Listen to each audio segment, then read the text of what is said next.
इस अधिनियम के द्वारा भारत में प्रादेशिक चुनाव हेतु व्यावसायिक और सांप्रदायिक प्रतिनिधित्व प्रणाली को अपनाया गया।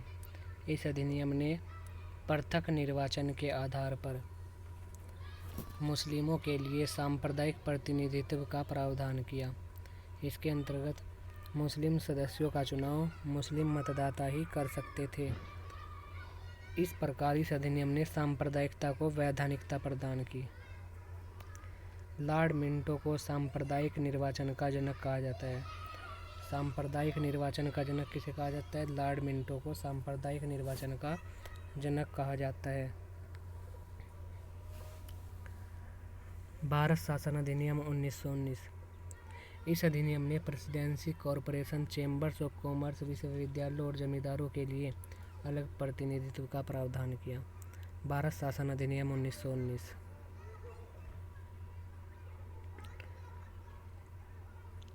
1919 ईस्वी के अधिनियम को मॉन्टेग्यू-चेम्सफोर्ड सुधार भी कहते हैं, क्योंकि इस अधिनियम के जन्मदाता भारत सचिव मॉन्टेग्यू और भारत के गवर्नर जनरल चेम्सफोर्ड थे। यह अधिनियम भारत सरकार द्वारा सुधारों का एक और तथाकथित प्रयास था। 20 अगस्त 1917 ईस्वी को भारत सचिव लॉर्ड मॉन्टेग्यू ने घोषणा की, जिसमें भविष्य के सुधारों की ओर संकेत किया गया था।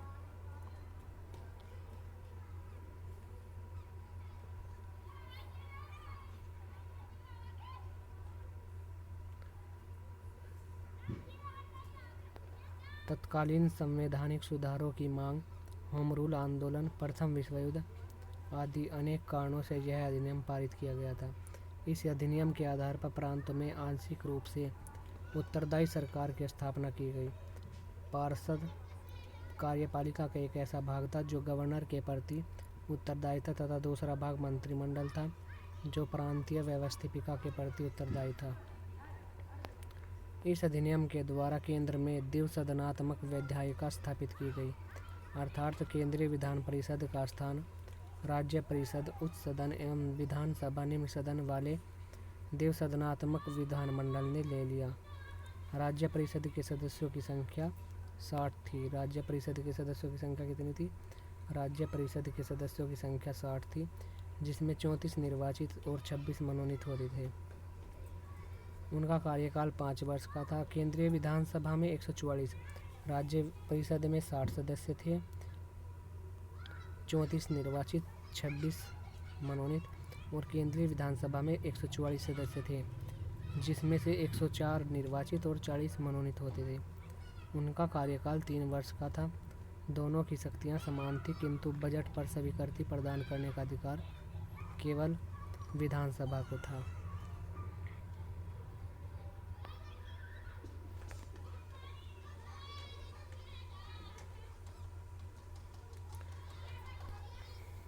केंद्रीय और प्रांतीय विषयों की सूची की पहचान कर एवं उन्हें पृथक कर राज्यों पर केंद्रीय नियंत्रण कम किया गया।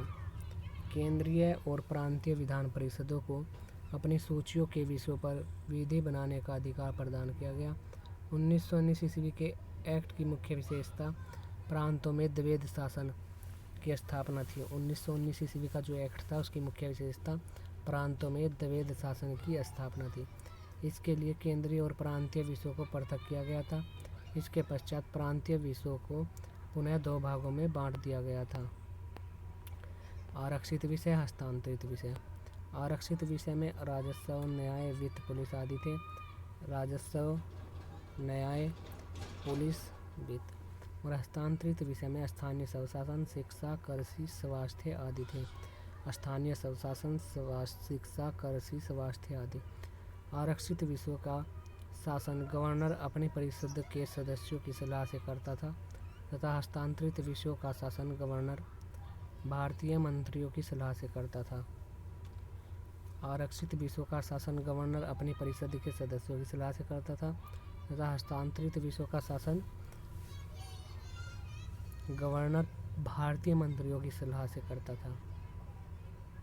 जो हस्तांतरित विषय थे उनका शासन भारतीय मंत्रियों की सलाह से गवर्नर करता था। इस अधिनियम ने सांप्रदायिक आधार पर सिखों, भारतीयों, ईसाइयों, आंग्ल भारतीयों और यूरोपियों के लिए भी पृथक निर्वाचन के सिद्धांत को विस्तारित कर दिया। इस अधिनियम ने एक लोक सेवा आयोग के गठन का प्रावधान किया। पृथक निर्वाचन के सिद्धांत को किसने विस्तारित कर दिया था? जो 1919 ईस्वी का अधिनियम आया था। इस अधिनियम ने एक लोक सेवा आयोग के गठन का प्रावधान किया। इसी के परिणाम स्वरूप 1926 ईस्वी में सिविल सेवकों की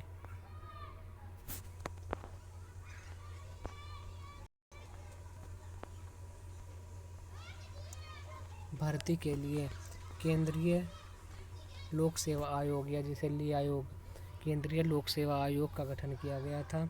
इस अधिनियम ने पहली बार केंद्रीय बजट को राज्यों के बजट से अलग कर दिया। केंद्रीय लोक सेवा आयोग का गठन कब किया गया था? 1919 ईस्वी का जो अधिनियम था उसके तहत केंद्रीय लोक सेवा आयोग का गठन किया गया था।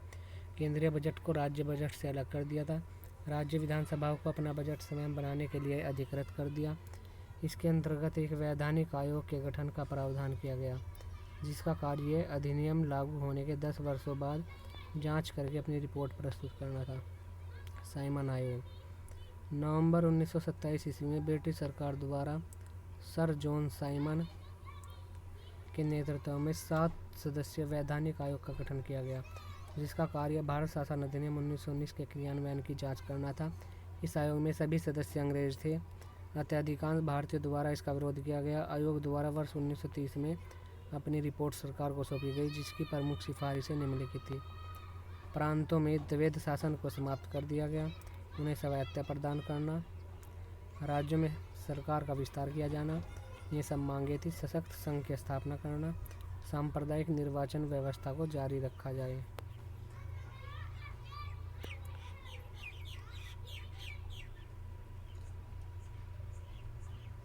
भारत शासन अधिनियम 1935। यह अधिनियम भारत में पूर्ण उत्तरदायी सरकार के गठन में एक मील का पत्थर साबित हुआ। यह एक लंबा और विस्तृत दस्तावेज था, जिसमें 321 धाराएं और 10 अनुसूचियाँ थी। इसमें 321 धाराएं और 10 अनुसूचियाँ। जो भारत शासन अधिनियम 1935 था उसमें 321 धाराएं और 10 अनुसूचियाँ थी। भारत शासन अधिनियम 1935। भारत शासन अधिनियम 1935 के मुख्य अंग: अखिल भारतीय संघ की स्थापना करना,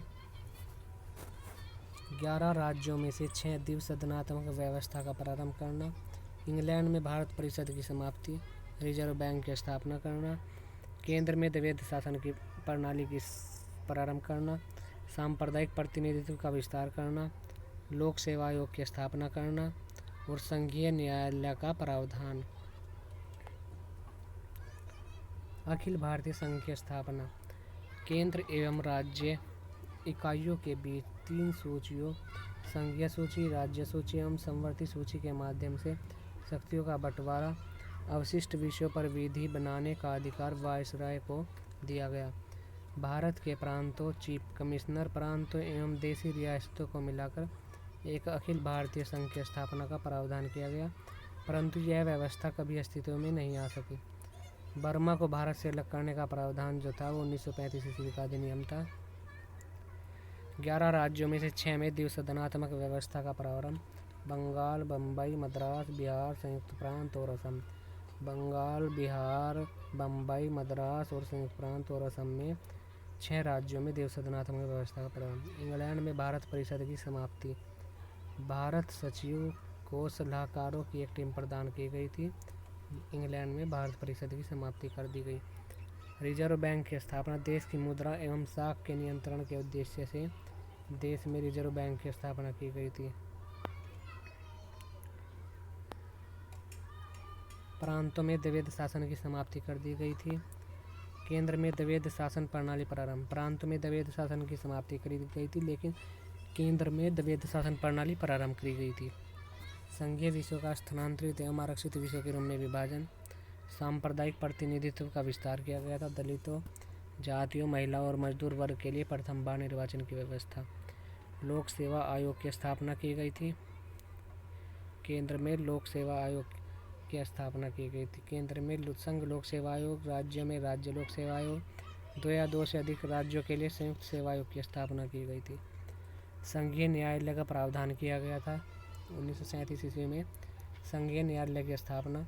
इसके प्रथम मुख्य न्यायाधीश सर मॉरिस गवेयर थे। संघीय न्यायालय के जो मुख्य न्यायाधीश थे, जो संघीय न्यायालय का प्रावधान किया गया था उसमें जो न्यायालय था उसके मुख्य न्यायाधीश सर मॉरिस गवेयर थे। भारत शासन अधिनियम 1935 ईस्वी में मुख्य जो तथ्य थे वो अखिल भारतीय संघ की स्थापना करना, रिजर्व बैंक की स्थापना करना, कि प्रांतों में द्वैध शासन को समाप्त करना लेकिन केंद्र में द्वैध शासन को शुरू करना, 11 राज्यों में से 6 में द्विसदनात्मक व्यवस्था प्रारंभ करना, इंग्लैंड में भारतीय परिषद की समाप्ति करना, लोक सेवा आयोग की स्थापना करना, सांप्रदायिक प्रतिनिधित्व का विस्तार करना, संघीय न्यायालय का प्रावधान करना, ये सब भारत शासन अधिनियम के प्रावधान थे। नेहरू समिति के सदस्य।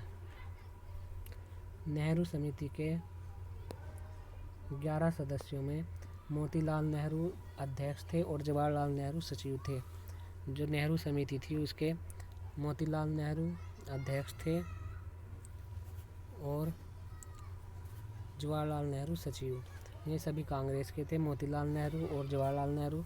सुभाष चंद्र बोस भी कांग्रेस से थे। सर सैयद अली इमाम, शोएब कुरैशी मुस्लिम लीग से, MS अणे हिंदू महासभा, MR जयकर हिंदू महासभा, GR प्रधान हरिजन, सरदार मंगल सिंह सिख, तेज बहादुर सप्रू उदारवादी, MN जोशी श्रमिक संघ से थे।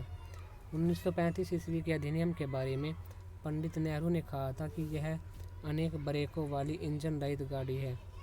जो 1935 ईस्वी का अधिनियम था उसके बारे में पंडित नेहरू ने कहा था कि यह अनेक ब्रेकों वाली इंजन रहित गाड़ी है, अनेक ब्रेकों वाली इंजन रहित गाड़ी।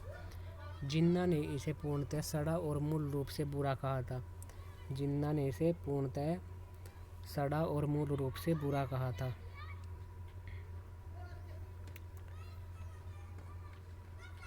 क्रिप्स मिशन 22 मार्च 1942 ईस्वी को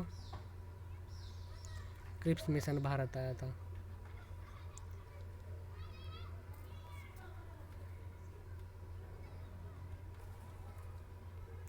इससे पहले हम देखते हैं वर्ष 1937 के चुनाव के आधार पर प्रांतीय सरकार का गठन। वर्ष 1937 ईस्वी की जो चुनाव के आधार पर प्रांतीय सरकार का गठन किया गया था, इसमें मुख्यमंत्री चक्रवर्ती राजगोपालाचारी मद्रास प्रांत से थे। बीजी खरे बम्बई से थे। चक्रवर्ती राजगोपालाचारी मद्रास से। BN खरे मध्य प्रांत से। BG खरे बम्बई से। बाद में BN खरे के स्थान पर रविशंकर शुक्ल आए। डॉक्टर श्री करण सिंह बिहार से। गोविंद वल्लभ पंत उत्तर प्रदेश से। वर्ष 1937 के चुनाव में उत्तर प्रदेश के पहले मुख्यमंत्री कौन थे? गोविंद वल्लभ पंत।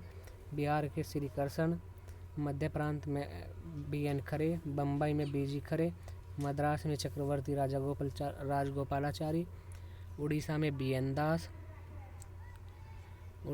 BN दास थे और उत्तर पश्चिम सीमा प्रांत में डॉक्टर खान साहब, सिंध अलबख्श, बाद में सादुल्ला खां थे। असम मोहम्मद सादुल्ला, बाद में गोपीनाथ बारदोलाई बने असम में। पंजाब में सिकंदर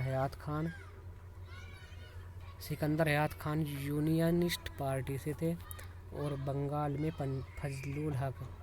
फजलुल हक पहले मुख्यमंत्री थे। अब देखते हैं हम क्रिप्स मिशन। 22 मार्च 1942 ईस्वी को क्रिप्स मिशन भारत आया था। यह एक सदस्यीय आयोग था जो सर स्टैफोर्ड क्रिप्स द्वारा भेजा गया था।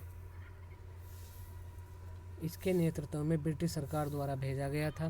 क्रिप्स मिशन के अनुसार ब्रिटिश सरकार एक ऐसे भारतीय संघ की स्थापना करना चाहती थी जिसकी स्थिति ब्रिटिश सम्राट के अंतर्गत एक पूर्ण औपनिवेशिक स्वराज्य की होगी। इसे ब्रिटेन से संबंध विच्छेद करने की स्वतंत्रता होगी। द्वितीय विश्व युद्ध की समाप्ति के तुरंत बाद भारत का संविधान बनाने के लिए एक संविधान सभा की स्थापना की जाएगी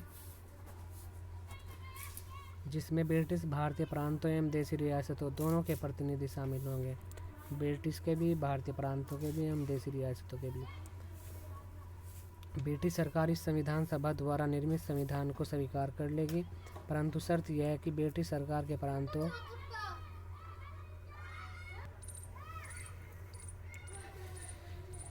ब्रिटिश सरकार इस संविधान सभा द्वारा निर्मित संविधान को स्वीकार कर लेगी, परंतु शर्त यह है कि ब्रिटिश सरकार के प्रांतों या देशी रियासतों को यदि नवीन संविधान पसंद नहीं होगा तो वे अपनी वर्तमान संवैधानिक स्थिति बनाए रख सकेंगे। ऐसे प्रांतों को भी अपने लिए एक संविधान बनाने का अधिकार होगा तथा उनकी स्थिति भी भारतीय संघ के समान होगी। संविधान सभा और ब्रिटिश सरकार के मध्य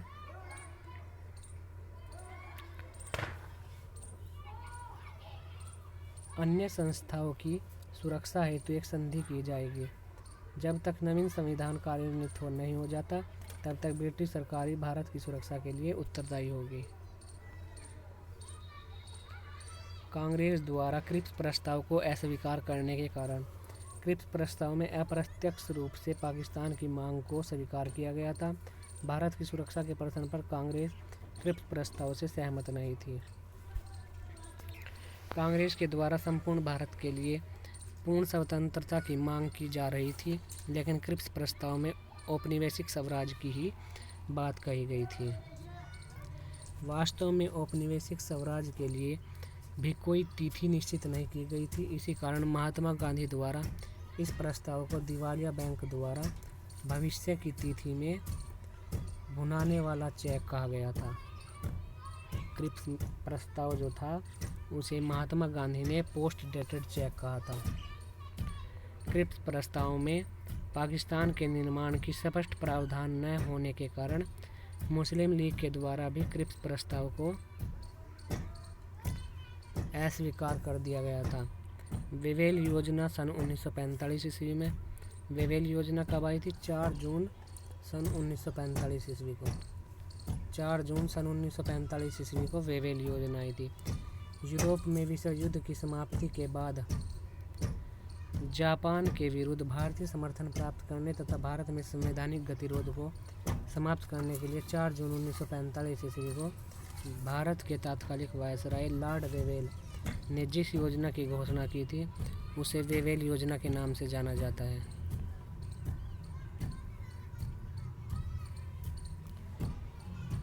क्रिप्स मिशन की शुरुआत कब हुई थी? 22 मार्च 1942 ईस्वी को। वेवेल योजना सन 1945 ईस्वी को 4 जून को आई थी, जो लॉर्ड वेवेल के द्वारा जिसकी घोषणा की गई थी। जो वेवेल योजना थी इसके मुख्य उद्देश्य द्वितीय विश्व युद्ध के पश्चात भारतीयों के द्वारा संविधान बनाए जाने तक के लिए एक प्रकार की अंतरिम व्यवस्था करना। वायसराय की कार्यकारिणी परिषद का पुनर्गठन किया जाएगा, जिसमें वायसराय और सैन्य प्रमुख को छोड़कर शेष सभी सदस्य भारतीय होंगे। परिषद में सवर्ण हिंदुओं और मुस्लिमों को समान प्रतिनिधित्व मिलेगा। जो परिषद होगी उसमें सवर्ण हिंदुओं को और मुस्लिमों को समान प्रतिनिधित्व मिलेगा। कार्यकारिणी परिषद अंतरिम राष्ट्रीय सरकार के समान होगी और गवर्नर जनरल वीटो का प्रयोग अकारण नहीं करेगा। जो गवर्नर जनरल होगा वो वीटो का प्रयोग अकारण नहीं करेगा। भारत छोड़ो आंदोलन के दौरान गिरफ्तार सभी नेताओं को रिहा कर दिया जाएगा तथा शिमला में एक सर्वदलीय सम्मेलन बुलाया जाएगा। ये सब वेवेल योजना की शर्तें थी। इस योजना को कांग्रेस और मुस्लिम लीग दोनों ने अस्वीकार कर दिया, क्योंकि जहां कांग्रेस ने एक अखंड भारत के लिए आग्रह किया था वहीं मुस्लिम लीग ने पाकिस्तान के लिए अपनी मांग पर अड़ी रही। फलतः वेवेल योजना असफल हो गई थी। इसके बाद शिमला समझौता। शिमला सम्मेलन 25 जून 1945 ईस्वी को। जो वेवेल योजना थी वो 4 जून 1945 ईस्वी को। शिमला सम्मेलन 25 जून 1945 ईस्वी को। शिमला सम्मेलन 25 जून 1945। यह शिमला में होने वाला एक सर्वदलीय सम्मेलन था जिसमें कुल 22 प्रतिनिधियों ने हिस्सा लिया था। इस प्रतिनिधिमंडल का नेतृत्व अबुल कलाम आज़ाद ने किया था। जो शिमला सम्मेलन था इसका प्रतिनिधित्व किसने किया था? इसका प्रतिनिधित्व अबुल कलाम आज़ाद ने किया था। इस सम्मेलन में मुस्लिम लीग द्वारा यह शर्त रखी गई थी कि कार्यकारिणी परिषद में नियुक्त होने वाले सभी मुस्लिम सदस्यों का चयन वह स्वयं करेगी। कांग्रेस इस प्रस्ताव को मानने के लिए तैयार नहीं थी, क्योंकि इससे कांग्रेस केवल गैर मुस्लिमों का नेतृत्व करने वाली संस्था के रूप में उजागर हो जाती। मुस्लिम लीग के इस अतार्किक प्रस्ताव के कारण 25 जून से 14 जुलाई तक चलने वाला शिमला सम्मेलन अंततः असफल हो गया। जो शिमला सम्मेलन था उसका असफल होने का मेन कारण था कि इसमें जो है मुस्लिम सदस्य स्वयं अपनी समिति का कार्यकारी परिषद में अपने ही सदस्यों का चयन करना चाहते थे, जिसे कांग्रेस ने मना कर दिया था। कैबिनेट मिशन 1946 22 जनवरी 1946 ईस्वी को 22 जनवरी 1946 ईस्वी को ब्रिटिश प्रधानमंत्री सर क्लीमेंट एटली, जो लेबर पार्टी से संबंधित है, क्लीमेंट एटली, भारत में चल रहे राजनीतिक गतिरोध को दूर करने के लिए एक उच्च स्तरीय कैबिनेट मिशन भेजने का निर्णय लिया। कैबिनेट मिशन के सदस्यों में sir Stafford Cripps, A B. Alexander और पैथिक लॉरेंस शामिल थे। सर पैथिक लॉरेंस इस मिशन के अध्यक्ष थे। कैबिनेट मिशन के सदस्यों में sir Stafford Cripps, A B. Alexander और पैथिक लॉरेंस शामिल थे। सर पैथिक लॉरेंस इस मिशन के अध्यक्ष थे। कैबिनेट मिशन में 3 सदस्य थे, sir Stafford Cripps, A B. Alexander और पैथिक लॉरेंस। पैथिक लॉरेंस इस मिशन के अध्यक्ष थे। इस मिशन द्वारा 16 मई 1946 ईस्वी को एक योजना प्रस्तुत की गई, जिसके प्रमुख प्रावधान निम्नवत थे।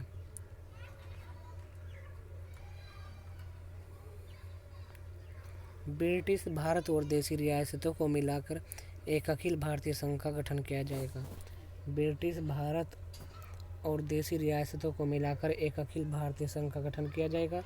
विदेश, रक्षा और संचार विभाग संघ के अधीन होगा तथा इसके लिए धन एकत्र करने का अधिकार संघ को होगा। संघ की अपनी कार्यपालिका और विधानपालिका होगी, जिसमें ब्रिटिश भारत एवं देशी रियासतों के प्रतिनिधि शामिल होंगे। संघ की अपनी कार्यपालिका और विधानपालिका होगी, जिसमें ब्रिटिश भारत एवं देशी रियासतों के प्रतिनिधि शामिल होंगे। संघीय विषयों के अलावा अन्य सभी विषय और अवशिष्ट शक्तियाँ प्रांतों में निहित होगी। जो संघ के विषय हैं उनके अलावा अन्य सभी विषय और अवशिष्ट शक्तियाँ प्रांत में निहित होंगी। भारतीय संविधान के निर्माण के लिए अप्रत्यक्ष चुनाव प्रणाली के आधार पर एक संविधान सभा की स्थापना की जाएगी। इस संविधान सभा में कुल 389 सदस्य होंगे, जिनमें से 292 ब्रिटिश प्रांतों के, 292 ब्रिटिश प्रांत से, 93 देशी रियासत से और 4 चीफ कमिश्नर के क्षेत्र के होंगे। 389 सदस्य में से 292 ब्रिटिश सरकार प्रांत के, 93 देशी रियासत के और 4 कमिश्नरों के क्षेत्र के होंगे। यह निश्चित किया गया कि लगभग 10 लाख व्यक्तियों पर संविधान सभा में एक सदस्य होगा। प्रांतों को संविधान सभा में प्रतिनिधित्व जनसंख्या के आधार पर दिया जाएगा। संविधान सभा में महिला सदस्यों की संख्या 15, महिला सदस्यों की संख्या कितनी? 15, अनुसूचित जाति के सदस्यों की संख्या 26 और अनुसूचित जनजाति के सदस्यों की संख्या 33। 15 महिलाओं की संख्या, अनुसूचित जाति की सदस्यों की संख्या 26, अनुसूचित जनजाति के सदस्यों की संख्या 33 होगी। देशी रियासतों का प्रतिनिधित्व भी जनसंख्या के आधार पर चुने गए प्रतिनिधियों की समझौता समिति एवं देशी रियासतों की ओर से नियुक्त की गई समिति के मध्य आपसी बातचीत द्वारा तय होना था। प्रांतों को इस बात की स्वतंत्रता थी कि वे आपस में मिलकर अपने शासन संबंधी पृथक समूह बना सकते थे। एक अंतरिम सरकार की तत्काल स्थापना की जाएगी, जिसे भारत के सभी प्रमुख राजनीतिक दलों का समर्थन प्राप्त होगा। इस अंतरिम सरकार में 14 सदस्य होंगे, जिनमें से 6 कांग्रेस से, 5 मुस्लिम लीग से, 1 भारतीय ईसाई, 1 सिख और 1 पारसी होगा। महात्मा गांधी के अनुसार यह उन परिस्थितियों में ब्रिटिश सरकार द्वारा प्रस्तुत की जा सकने वाली सर्वश्रेष्ठ योजना थी।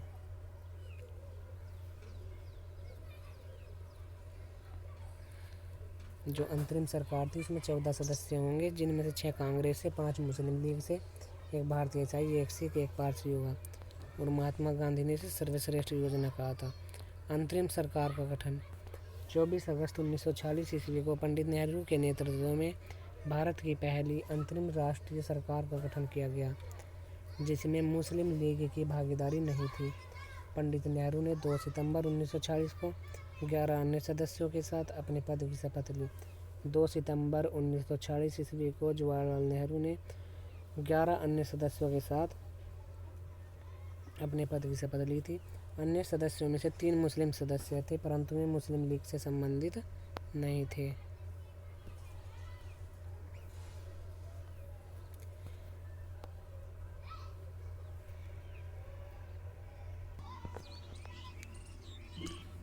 छब्बीस अक्टूबर 1940 ईस्वी को मुस्लिम लीग भी सरकार में शामिल हो गई।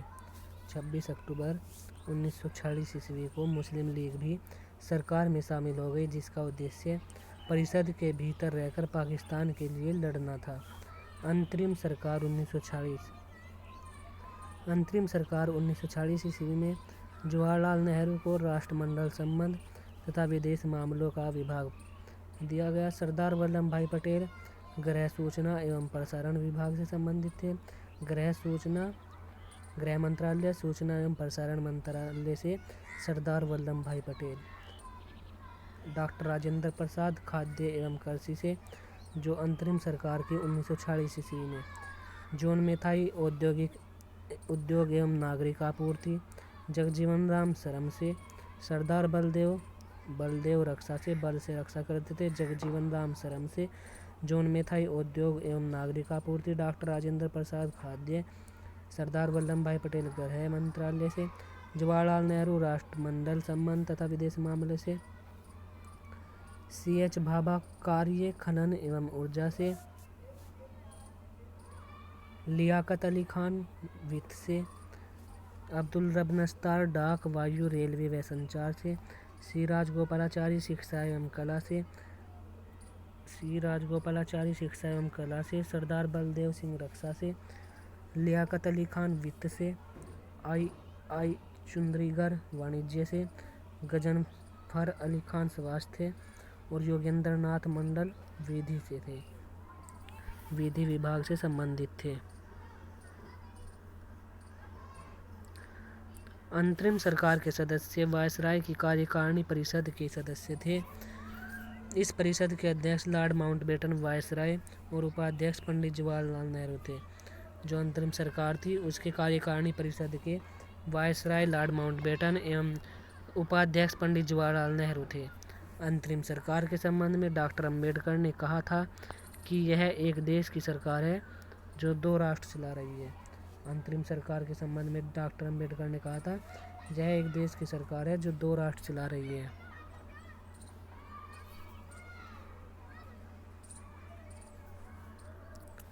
मुस्लिम लीग ने अनुसूचित जाति के हिंदू राजनेता योगेंद्र नाथ मंडल को विधि मंत्रालय के लिए नामित किया था। मुस्लिम लीग ने अनुसूचित जाति के हिंदू राजनेता योगेंद्र नाथ मंडल को विधि मंत्रालय के लिए नामित किया था।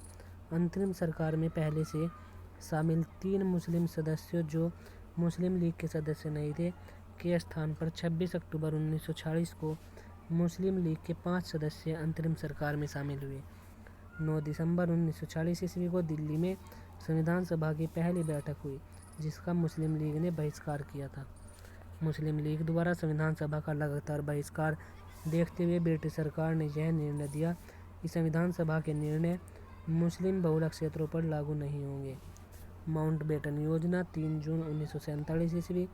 तत्काल परिस्थितियों में ब्रिटिश प्रधानमंत्री क्लेमेंट एटली ने 20 फरवरी 1947 ईस्वी को यह घोषणा की कि ब्रिटिश सरकार 30 जून 1948 ईस्वी से पहले भारतीयों को सत्ता सौंप देगी। जो क्लेमेंट एटली थे, 20 फरवरी 1947 ईस्वी को उन्होंने घोषणा की कि जो ब्रिटिश सरकार है वह 30 जून 1948 ईस्वी से पहले भारत को सत्ता सौंप देगी। उन्होंने यह घोषणा कब की थी? 20 फरवरी 1947 ईस्वी को क्लेमेंट एटली ने घोषणा की कि ब्रिटिश सरकार 30 जून 1948 ईस्वी से पहले भारतीयों को सत्ता सौंप देगी।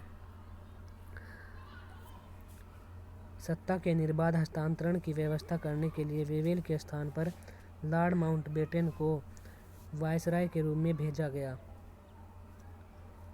3 जून 1947 ईस्वी को माउंटबेटन द्वारा प्रस्तुत योजना को माउंटबेटन योजना कहा जाता है।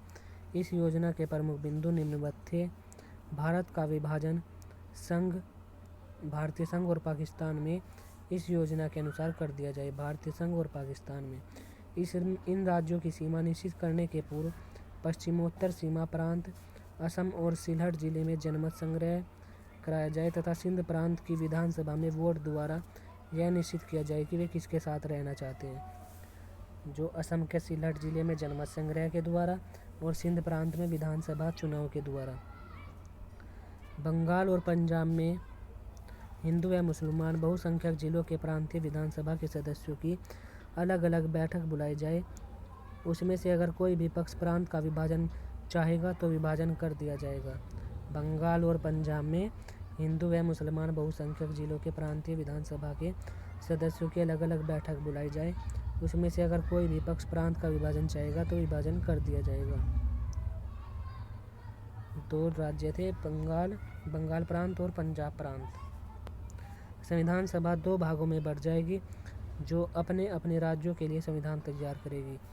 दोनों राज्यों को डोमिनियन स्टेट्स अधिराज्य का दर्जा प्रदान किया जाएगा। डोमिनियन स्टेट अधिराज्य का दर्जा। देशी रियासतों को यह स्वतंत्रता होगी कि वे जिनके साथ चाहें मिल जाएं या अपना स्वतंत्र अस्तित्व बनाए रखें। इस योजना को कांग्रेस और मुस्लिम लीग दोनों ने स्वीकार कर लिया। भारत स्वतंत्रता अधिनियम 1947। माउंटबेटन योजना के अनुसार यह अधिनियम 4 जुलाई 1947 ईस्वी को ब्रिटिश संसद में प्रस्तुत किया गया। 4 जुलाई 1947 को, जो 18 जुलाई 1947 ईस्वी को स्वीकृत हो गया। नॉर्मन डी पामर ने लिखा कि ब्रिटिश पार्लियामेंट के इतिहास में शायद ही कोई इतना महत्वपूर्ण विधेयक रहा हो जो इतने कम समय और इतने कम वाद विवाद से पारित हो रहा हो। नॉर्मन डी पामर ने कहा था कि शायद ही कोई विधेयक रहा हो जो इतने कम समय और इतने कम वाद विवाद में पास हुआ हो। इस अधिनियम द्वारा निम्नलिखित प्रावधान किए गए। अधिनियम 4 जुलाई 1947 को ब्रिटिश संसद में प्रस्तुत किया गया और स्वीकृत 18 जुलाई को हुआ। इस अधिनियम द्वारा 15 अगस्त 1947 को भारत और पाकिस्तान दोनों स्वतंत्र अधिराज्यों की स्थापना हो जाएगी।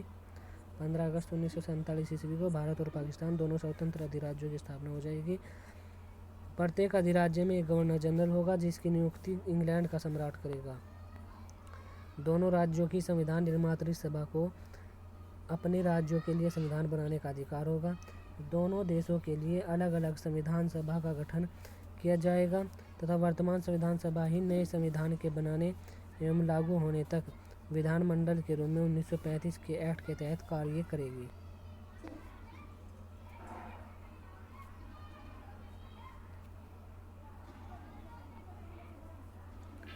दोनों अधिराज्यों की सीमा का निर्धारण करने के लिए 2 सीमा आयोग, पंजाब सीमा आयोग और बंगाल सीमा आयोग गठित किए गए, जिसके अध्यक्ष सर रेडक्लिफ थे। जब तक संविधान सभाएं संविधान का निर्माण नहीं कर लेती हैं, तब तक संविधान सभा विधानमंडल के रूप में भी कार्य करेगी। साथ ही विधानमंडल के रूप में कार्य करते समय इनकी शक्तियों पर ब्रिटिश संसद किसी प्रकार का नियंत्रण नहीं होगा। संविधान स्वतंत्र भारत का पहला मंत्रिमंडल। इससे पहले हमने पढ़ा था 1937 ईस्वी में जो भारत का मंत्रिमंडल था। अब है ये स्वतंत्र भारत का पहला मंत्रिमंडल 1947 ईस्वी में। पंडित जवाहरलाल नेहरू प्रधानमंत्री, राष्ट्रमंडल तथा विदेशी मामलों के और वैज्ञानिक शोध के विभाग के प्रमुख थे। सरदार वल्लभ भाई पटेल गृह मंत्रालय, सूचना एवं प्रसारण मंत्रालय, राज्यों के मामलों के मंत्रालय। डॉक्टर राजेंद्र प्रसाद खाद्य एवं कृषि मामलों के मंत्रालय। मौलाना अबुल कलाम आज़ाद शिक्षा मंत्रालय। डॉक्टर जॉन मेथाई रेल मंत्रालय। R.K. षणमुखम शेट्टी वित्त मंत्रालय। डॉक्टर भीमराव अम्बेडकर विधि मंत्रालय।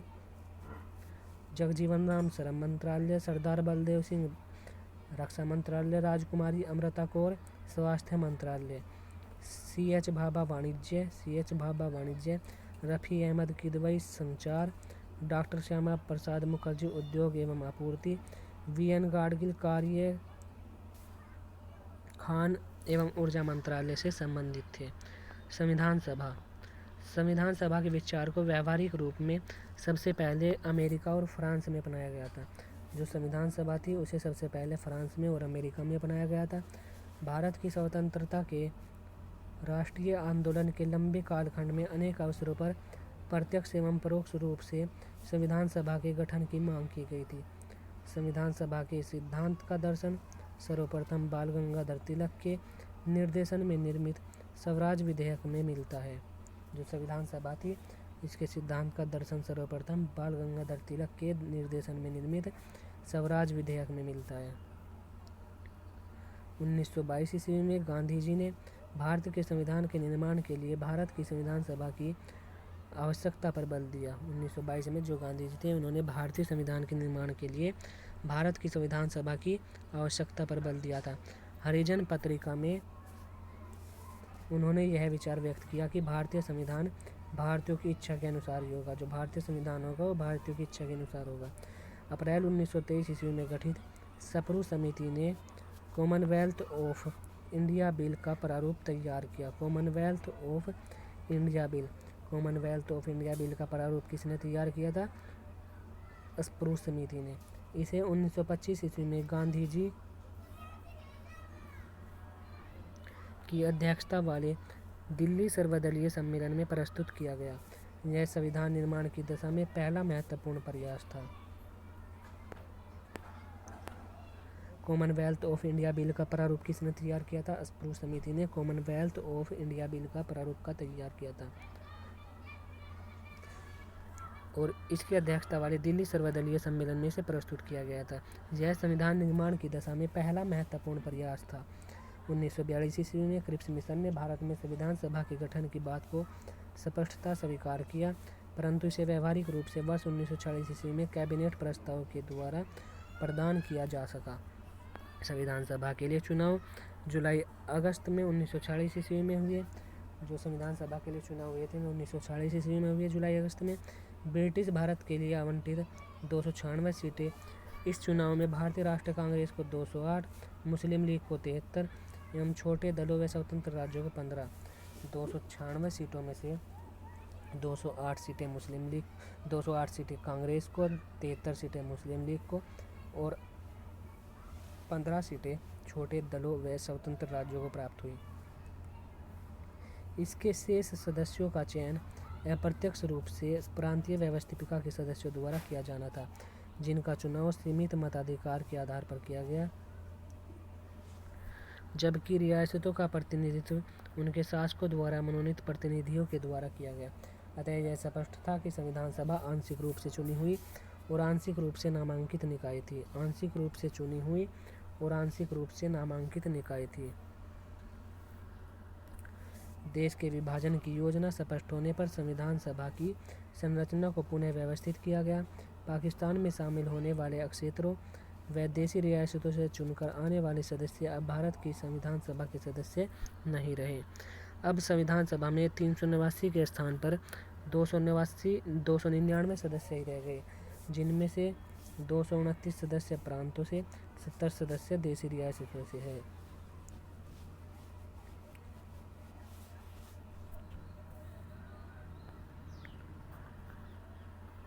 भारतीय संविधान सभा में शामिल महिला सदस्य 15 महिला सदस्य थे। विजयलक्ष्मी पंडित, राजकुमारी अमृता कौर, सरोजिनी नायडू, सुचेता कृपलानी, पूर्णिमा बनर्जी, लीला राय, जी दुर्गाबाई, लीला राय, पूर्णिमा बनर्जी, सुचेता कृपलानी, कमला चौधरी, रेणुका राय, मालती चौधरी, दक्षियानी वेलायुधन, बेगम एजाज रुसल, एनी मस्करीनी, अम्मू स्वामीनाथन। 9 दिसंबर 1940 ईस्वी को संविधान सभा की पहली बैठक हुई। पहली बैठक में डॉक्टर सच्चिदानंद सिन्हा को अस्थायी अध्यक्ष बनाया गया था। डॉक्टर सच्चिदानंद सिन्हा को अस्थायी अध्यक्ष। 11 दिसंबर 1940 ईस्वी को डॉक्टर राजेंद्र प्रसाद को संविधान सभा का अध्यक्ष, एच.सी. मुखर्जी को उपाध्यक्ष चुना गया था। एच.सी. मुखर्जी को संविधान सभा का उपाध्यक्ष चुना गया था। इस दिन सर बी.एन. राव को संविधान सभा का संवैधानिक सलाहकार नियुक्त किया गया था। 11 दिसंबर 1940 ईस्वी को एच.सी. मुखर्जी को उपाध्यक्ष और डॉक्टर राजेंद्र प्रसाद को अध्यक्ष और बी.एन. राव को संविधान सभा का संवैधानिक सलाहकार नियुक्त किया गया था।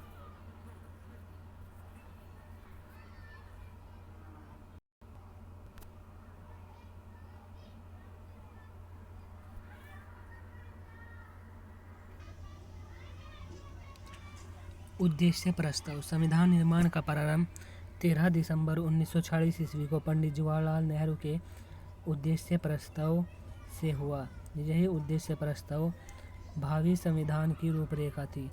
इस उद्देश्य प्रस्ताव में कुल 8 अनुच्छेद शामिल थे। उद्देश्य प्रस्ताव में 8 अनुच्छेद शामिल थे और 13 दिसंबर 1946 ईस्वी को उद्देश्य प्रस्ताव को प्रस्तुत किया गया था। नेहरू के उद्देश्य प्रस्ताव में भारतीय संविधान के प्रमुख लक्ष्य जैसे सामाजिक, आर्थिक, राजनीतिक न्याय, अभिव्यक्ति की स्वतंत्रता, विश्वास व उपासना का अधिकार आदि सम्मिलित थी। समाज के पिछड़े वर्गों, अनुसूचित जातियों व जनजातियों और अल्पसंख्यकों के हितों की रक्षा की घोषणा हुई। समाज के पिछड़े वर्गों, अनुसूचित जातियों व जनजातियों और अल्पसंख्यकों के हितों की रक्षा की घोषणा हुई। इसी उद्देश्य प्रस्ताव में भारत को एक संप्रभु राज्य के रूप में पहचाना गया तथा विश्व शांति पर बल दिया गया। नेहरू के इस उद्देश्य प्रस्ताव को 22 जनवरी 1947 ईस्वी को सर्वसम्मति से स्वीकार कर लिया गया। जो उद्देश्य प्रस्ताव था वो 13 दिसंबर 1946 ईस्वी को प्रस्तुत किया गया था, लेकिन 22 जनवरी 1947 ईस्वी को इसे स्वीकार कर लिया गया था। इसने संविधान के स्वरूप को काफ़ी हद तक प्रभावित किया। बाद में इसी उद्देश्य प्रस्ताव के परिवर्तित रूप से संविधान की प्रस्तावना बनी। स्वतंत्रता अधिनियम द्वारा परिवर्तन। भारतीय स्वतंत्रता अधिनियम 1947 ने संविधान सभा की संरचना में निम्न परिवर्तन किए। संविधान सभा को पूर्ण रूप से संप्रभु निकाय बनाया गया, जो स्वेच्छा से कोई भी संविधान बना सकती थी। इस अधिनियम ने संविधान सभा को ब्रिटिश संसद द्वारा भारत के संबंध में बनाए गए किसी भी कानून को समाप्त करने अथवा बदलने का अधिकार दे दिया।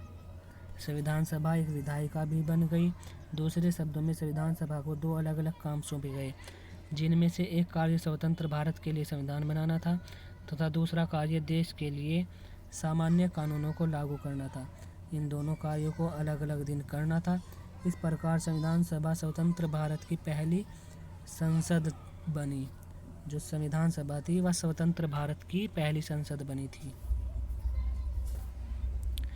जब भी इस सभा की बैठक संविधान सभा के रूम में होती थी, इसकी अध्यक्षता डॉक्टर राजेंद्र प्रसाद करते थे तथा जब बैठक विधायिका के रूम में होती थी, इसकी अध्यक्षता जीवी मावलकर करते थे।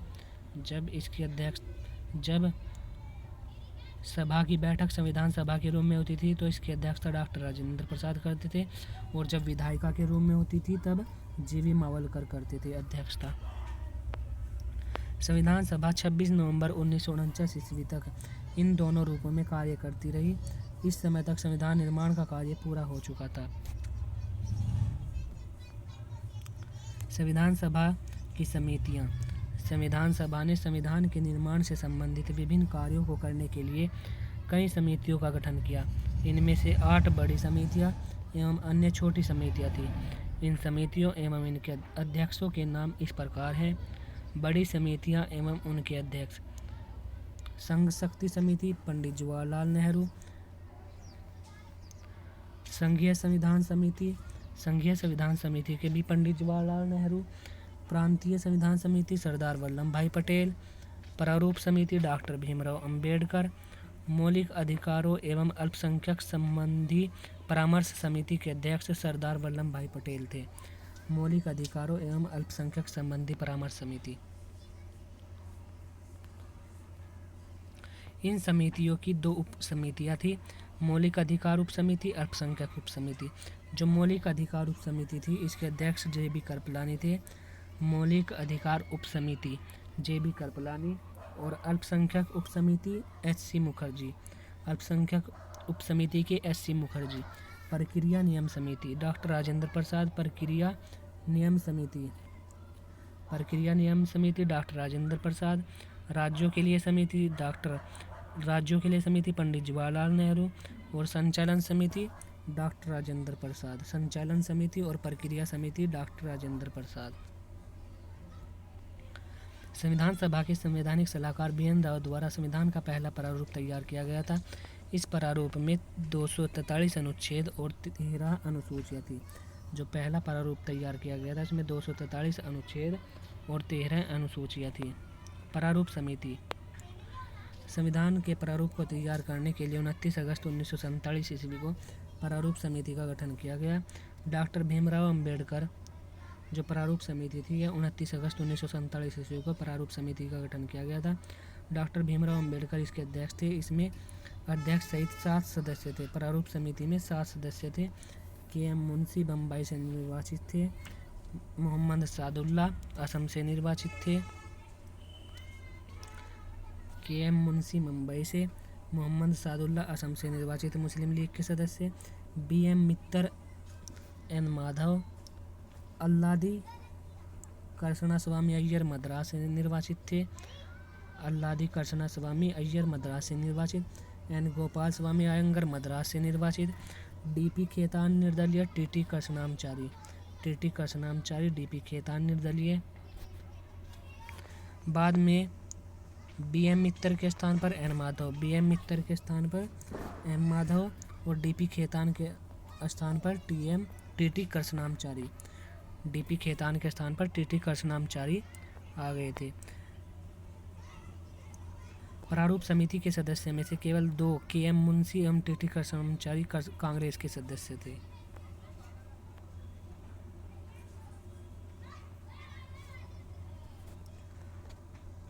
छोटी समितियां एवं उनके अध्यक्ष।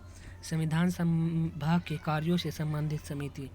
संविधान सभा के कार्यों से संबंधित समिति जीवी मावलकर इसके अध्यक्ष थे। कार्य संचालन समिति डॉक्टर के.एम. मुंशी। कार्य संचालन समिति के डॉक्टर के.एम. मुंशी। संविधान सभा के कार्यों से संबंधित समिति जीवी मावलकर। सदन समिति पट्टाभी सीतारामैया। सदन में पट्टाभी सीतारामैया। राष्ट्र ध्वज संबंधी तदर्थ समिति डॉक्टर राजेंद्र प्रसाद। राष्ट्र ध्वज संबंधी तदर्थ समिति। कार्य संचालन समिति कार्य के.एम. मुंशी। सदन समिति डॉक्टर बी. पट्टाभी सीतारामैया। संविधान सभा के कार्यों से संबंधित मावलंकर। राष्ट्र ध्वज संबंधी तदर्थ समिति डॉक्टर राजेंद्र प्रसाद। मौलिक अधिकारों, अल्पसंख्यकों एवं जनजातियों बहिष्कृत क्षेत्रों के लिए सलाहकार समिति सरदार वल्लभ भाई पटेल। क्रीडेंशियल समिति अल्लादी कृष्ण स्वामी अय्यर। क्रीडेंशियल समिति कृष्ण स्वामी अय्यर। मौलिक अधिकारों, अल्पसंख्यकों एवं जनजातियों बहिष्कृत क्षेत्रों के लिए सलाहकार समिति सरदार वल्लभ भाई पटेल। वित्त एवं कर्मचारी स्टाफ डॉक्टर राजेंद्र प्रसाद। आयुक्तों के प्रांतों के लिए समिति बी. पट्टाभी सीतारामैया। तदर्थ समितियाँ सर्वोच्च न्यायालय के लिए तदर्थ समिति के डॉक्टर राजेंद्र प्रसाद थे, लेकिन सर्वोच्च न्यायालय के लिए तदर्थ समितियाँ एस. वरदाचार्य। 30 अगस्त 1947 ईस्वी को प्रारूप समिति की प्रथम बैठक हुई। इसके पश्चात संविधान के प्रारूप पर 114 दिन तक चर्चा की गई। 30 अगस्त 1947 ईस्वी को प्रारूप समिति की प्रथम बैठक हुई। प्रारूप समिति की प्रथम बैठक कब हुई थी? 30 अगस्त 1947 ईस्वी को। इसके पश्चात संविधान के प्रारूप पर 114 दिनों तक चर्चा की गई। इस दौरान तैयार प्रारूप का 3 बार वाचन किया गया। डॉक्टर भीमराव अंबेडकर ने संविधान सभा के समक्ष the constitution as settled by the assembly be passed प्रस्ताव पेश किया। संविधान के प्रारूप पर पेश इस प्रस्ताव को 26 नवंबर 1949 को पारित कर दिया गया और इस पर अध्यक्ष व सदस्यों ने हस्ताक्षर किए। डॉक्टर भीमराव अंबेडकर ने संविधान सभा के समक्ष the constitution as settled by the assembly be passed प्रस्ताव पेश किया। संविधान के प्रारूप पर पेश इस प्रस्ताव को 26 नवंबर 1949 को पारित कर दिया गया और इस पर अध्यक्ष व सदस्यों ने हस्ताक्षर किए। भारत के संविधान के पिता आधुनिक मैन की संज्ञा और संविधान के पिता डॉक्टर भीमराव अंबेडकर को दी जाती है। संविधान सभा में डॉक्टर भीमराव अंबेडकर का निर्वाचन मुंबई से इनका निर्वाचन हुआ था। ये पहले बंगाल प्रेसिडेंसी से चुने गए, परंतु विभाजन के समय वह क्षेत्र पाकिस्तान के अधीन हो जाने से इन्हें पुनः मुंबई से चुना गया था। पहले इन्हें बंगाल प्रेसिडेंसी से चुना गया था। संविधान की प्रस्तावना में 26 नवंबर 1949 का उल्लेख उस दिन के रूप में किया जाता है जिस दिन भारत के लोगों ने सभा में संविधान को अपनाया, लागू किया व स्वयं को सौंपा। 26 नवंबर 1949 को अपनाए गए संविधान में प्रस्तावना 22 भाग 395 अनुच्छेद और 8 अनुसूचियाँ थी। 22 भाग 395 अनुच्छेद और 8 अनुसूचियाँ प्रस्तावना को पूरे संविधान को लागू करने के बाद लागू किया गया था। प्रस्तावना को पूरे संविधान को लागू करने के बाद लागू किया गया था। संविधान सभा के विकास के चरण। संविधान के निर्माण में संविधान सभा को 2 वर्ष 11 माह 18 दिन लगे थे। अपने कार्यकाल में संविधान सभा निम्नलिखित 3 चरणों से गुजरी थी। प्रथम चरण, यह चरण 6 दिसंबर 1946 से 14 अगस्त 1947 तक चला था। प्रथम चरण 6 दिसंबर 1946 से 14 अगस्त 1947 तक चला था। इसमें संविधान सभा कैबिनेट मिशन द्वारा सुझाई गई सीमाओं के भीतर कार्य कर रही थी। इस चरण में पंडित जवाहरलाल नेहरू ने संविधान का उद्देश्य प्रस्ताव प्रस्तुत किया, जिसके आधार पर संविधान का प्रारूप तैयार करने की प्रक्रिया आरंभ हुई। द्वितीय चरण 15 अगस्त 1947 से 26 नवंबर 1949 ईस्वी तक चला। द्वितीय जो चरण था वो 15 अगस्त 1947 से 26 नवंबर 1949। जो पहला चरण था वो 6 दिसंबर 1946 से 14 अगस्त 1947, 6 दिसंबर 1946 से 14 अगस्त 1947 और दूसरा चरण 15 अगस्त 1947 से 26 नवंबर 1949 तक चला। 15 अगस्त 1947 से 26 नवंबर 1949, 15 अगस्त 1947 से 26 नवंबर 1949 तक। इस दौरान संविधान सभा एक प्रभुत्व संपन्न एवं अस्थायी संस्था के रूप में कार्य करती रही। इस दौरान संविधान के प्रारूप का संविधान सभा में वाचन किया गया व उस पर व्यापक विचार विमर्श हुआ।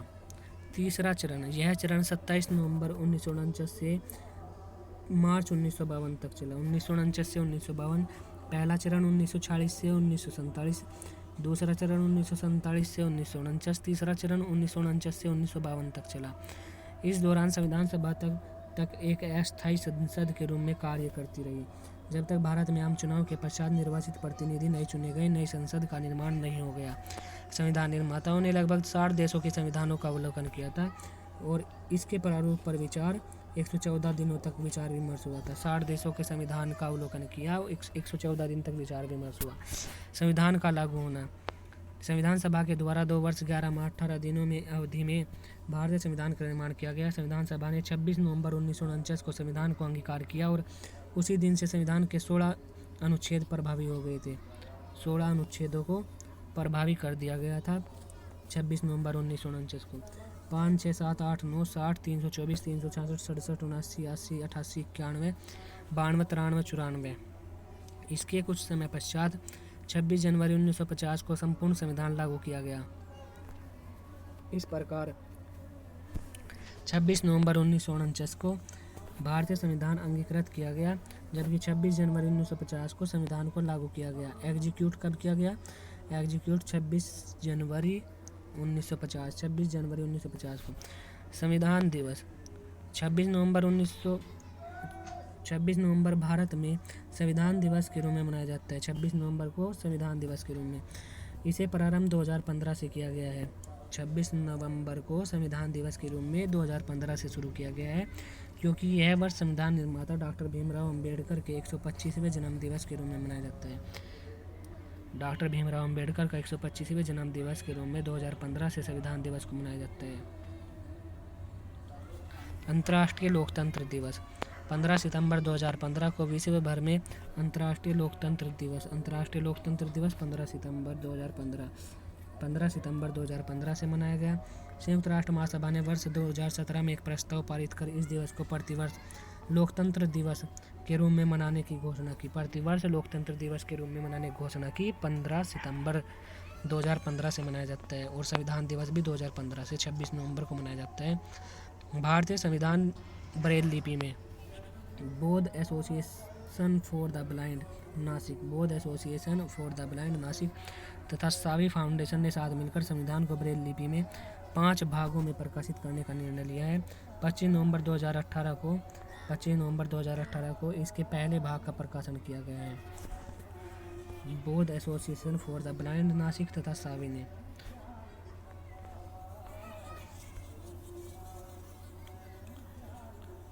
इस वीडियो में हमने पहले अध्याय को कंप्लीट कर लिया है। अगले वीडियो में हम दूसरा अध्याय भारतीय संविधान की विशेषताएं, उद्देशिकाएं, प्रेम्बल को कंप्लीट करेंगे।